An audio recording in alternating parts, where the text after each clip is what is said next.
waxaa la isku qabsaday gabadhii iskuulka ka imaanaysay ayadoo gurigeeda ay dawladdu burburisay waxaana soo baxay qoys kale oo sheeganaya in gabadha ayagu ay dhaleen waxayna gabartooda ugu soo labiseen isla sidii oo kale muuqaalo ay goobtii ku soo duubeen ayayna miidiyaha ku baahiyeen waxaana ka yimid isqabqabsi u dhaxeeya gabadhii duubtay muuqaalka originalka ah iyo qoyskan oo la sheegayo inay ku been abuuranayaan gabadha oo ay dhaqaale ku raadinayaan haddaba waxaan idinla wadaagayaa farqiga u dhaxeeya labada gabdhood iyo cadaymo iyo sidoo kale qodob ay aad muhiim u tahay in dadka Soomaaliyeed ay ku baraarugaan waxaana ka codsanaya haddii aad igu xirnay inaad soo follow gareyso oo aad ka mid noqoto asxaabteyda mahadsanid gabadha duubtay muuqaalka originalka ah ee miidiyaha dhan qabsaday markii iskuulka ay ka soo laabatay xaafadeedii oo burbursan u imaanaysay waa gabadhan waxaana lagu magacaabaa Narura Lucky markii ay muuqaalka duubaysana sidaan ay u labisneed oo waa xilli ay iskuulka imaatay waxa ay wadataa boorso kaba cad sidoo kalena waxa ay ku labisan tahay uniformka iskuulka qoyskan kale ee sheeganaya in gabadhaas iyagu ay dhaleena gabadhoodu waxay u labisan tahay isla sidoo oo kale waxay wadataa isla boorsadii uniform funaanadii cadaanka ahayd iyo sidoo kale kabihii cadcada isla goobtii ayayna mar kale muuqaal ku soo sameeyeen oo waxa ay sheegeen in gabadha iskuulka ka soo laabatay gurigooda oo la dumiyay in ay midaani tahay oo iyagu ay dhaleen inta kadibna waxa soo hadashay gabadhii kow muuqaalka duubtay ama muuqaalka asalka ah lahayd waxayna tiri waa been abuur oo dadkaani been ay sheegayaan waxayna qaybta commentiga ugu soo qortay wiilka qoyska muuqaalka ka soo diyaariyay sidoo kalena live ayay ku sheegtay inaysan iyaga ahayn oo ay ku been abuuranayaan haddaba waa halkan meesha wax xiraaluhu ka taagan yahay oo loo baahan yahay in la keeno cadaymo labadan dhinac lagu kala saaro marka koowaad wiilkii qoyska muuqaalka ka soo duubay ayaa dib ugu laabtay kadibna waxa uu weydiiyay inay cadeeyaan inay iyagu dhaleen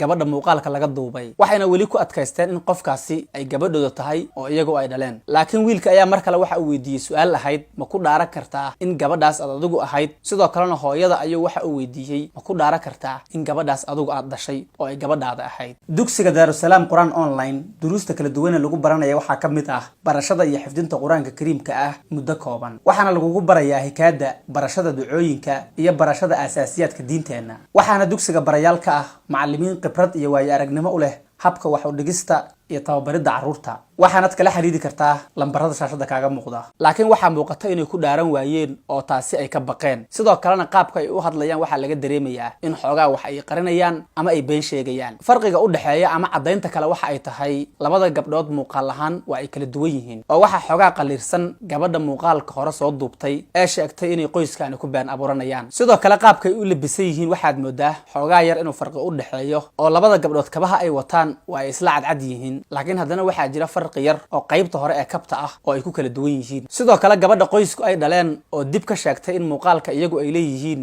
waxa ay leedahay anigu horay uma isticmaali jirin social mediaha muuqaalkaana waxa iga duubay wiilal walaalahay ah laakiin gabadha kale ee leh muuqaalka TikTok-geeduna uu ku jiro oo lagu magacaabo Narura Lucky waxay ahayd gabar horay u isticmaali jirtay bartaan TikTok-ga muuqaalo badan oo kan ka horeeyana ay ugu jiraan waxa kale oo cadaynsi ah in gabadhan muuqaalka originalkiisii oo ayada TikTok-geeda ku jiro oo halkaas laga heli karo haddaba markii la fiiriyo farqigaas iyo cadaymahaas kala duwan ee u dhaxeeya labada gabdhood waxa ilaa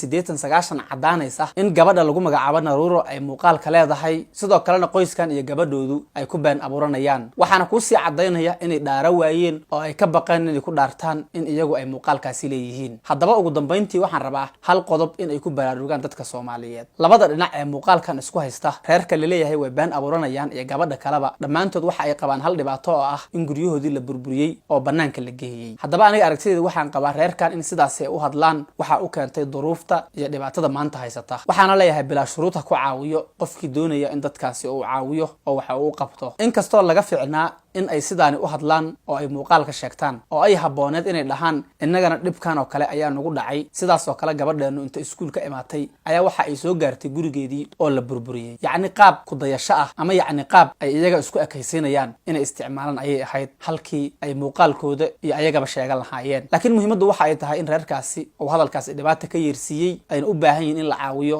iyo in la garab istaago labadooduna waxba kuma kala duwana oo waa laba dhibane insha Allah waxaan rajaynayaa inaad aad fahanteen waad kuma daawashada muuqaalkan wassalaamu calaykum haddii aad u baahan tahay in lagaaga soo cumreeyo waalidiintaada waxa jira walaalo Soomaaliyeed oo ku sugan dhulka barakaysan kuwaas oo waalidkaaga dhintay ama dhulyaalka ah uga soo cumreyn doonaan lacag ka yar $400 waxayna walaaluhu ku soo diri doonaan ilaa 3 muuqaal oo ku saabsan sidii waalidkaaga looga soo cumreeyay haddaba haddii aad u baahan tahay waxaad kala xiriiri kartaa lambarkan shaashada kaaga muuqda mahadsanid